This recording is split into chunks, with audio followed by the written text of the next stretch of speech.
But first tonight, do you remember back in the good old days, 2007, the golden era of politics, the self-serving claims that John Howard was too old to be Prime Minister? At the time, he was a sprightly and very energetic 66-year-old, and he had nearly a dozen years' experience as the best Prime Minister in my lifetime at least.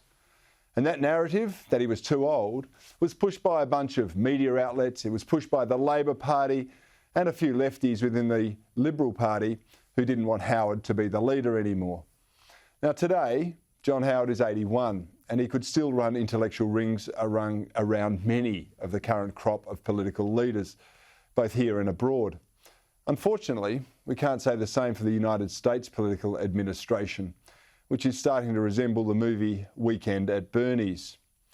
You may recall that film involved a couple of losers pretending their dead boss was actually still alive so that they could enjoy his beach house and his enormously extravagant lifestyle for the whole weekend. So now we have the Weekend at Biden's. This fall, get ready for a presidential candidate unlike any other. I think we're good.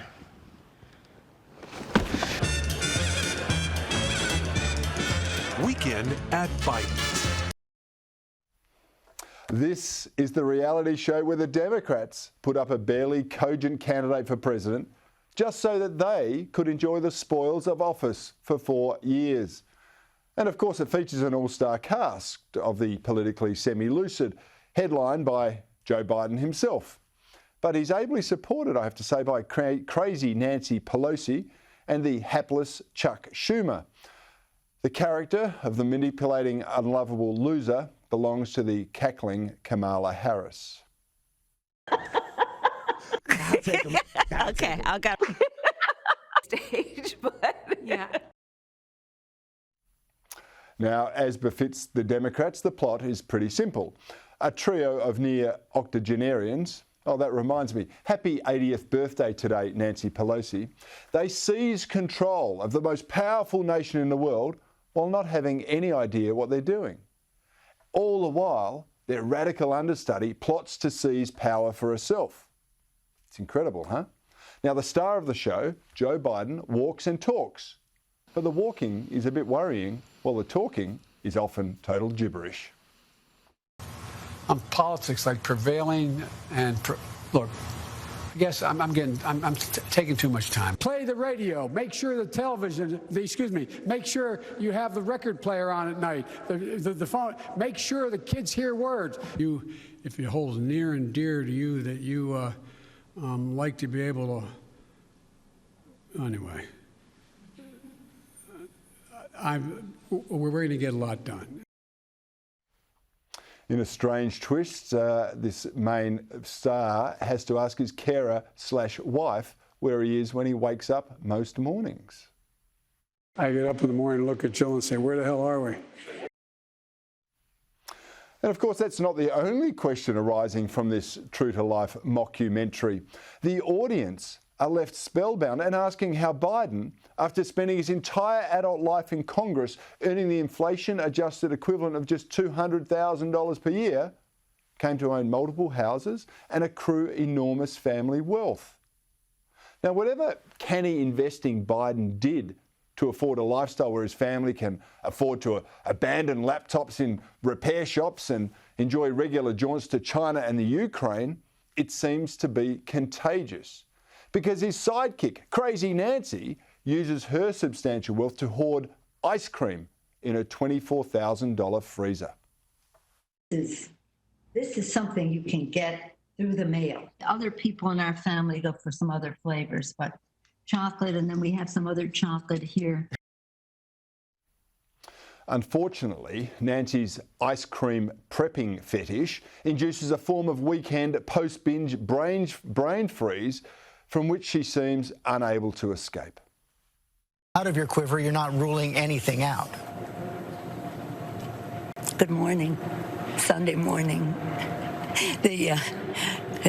We have a responsibility. We take an oath to protect and defend the Constitution. Of course, there are three characters in this performance, and the third is Chucky Schumer, who, fortunately for us, is relegated to a bit part because he let people know that there's a bit more than mere politics on his mind.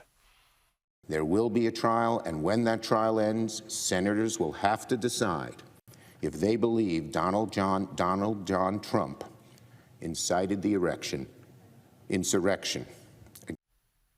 It's meant to be rated PG after all. But anyway, behind this lacklustre trio is cackling Kamala, who seemingly can only laugh hysterically at any question actually directed her way.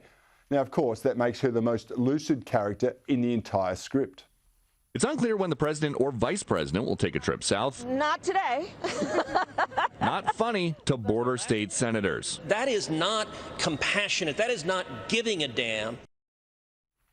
Now, given the cast, the plot of Weekend at Biden's makes some all too predictable twists and turns. Children are kept in cages, unarmed invaders flood into the United States, while trillions of dollars in printed money is dropped from helicopters and fuels price rises in fuel, foodstuffs and other necessities. And despite the chaos whirling around him, Biden's minders tell him to call a lid on his weekend, and he does. But he decides to let his playmates and their friends do whatever they want with all the resources available to Mr. Biden himself. And so his friends decide to rename the Biden administration the Biden-Harris administration. They decide to allow males to compete in female sports, while arguing in public that removing dead people from electoral rolls is actually voter suppression. An empowered Kamala even enlists the help of Bill Clinton to host a forum on empowering women. I mean, who better to help fight for women's rights than the serial female empowerer of women himself? Now, there's no word on whether this is to be held on Bill's regular Caribbean retreat, Little St. James, now that former owner Jeffrey Epstein cannot provide free flights and accommodation. Well, we're only a few episodes into this 4-year premiere season of Weekend at Biden's, but already the audience seems to be losing interest. A recent public appearance by key cast members could draw only a couple of dozen fans, which suggests that the decision to replace the previous political programming will actually be regretted by tens of millions of Americans. Unfortunately for all of us watching, it's easy to see how this is all going to end.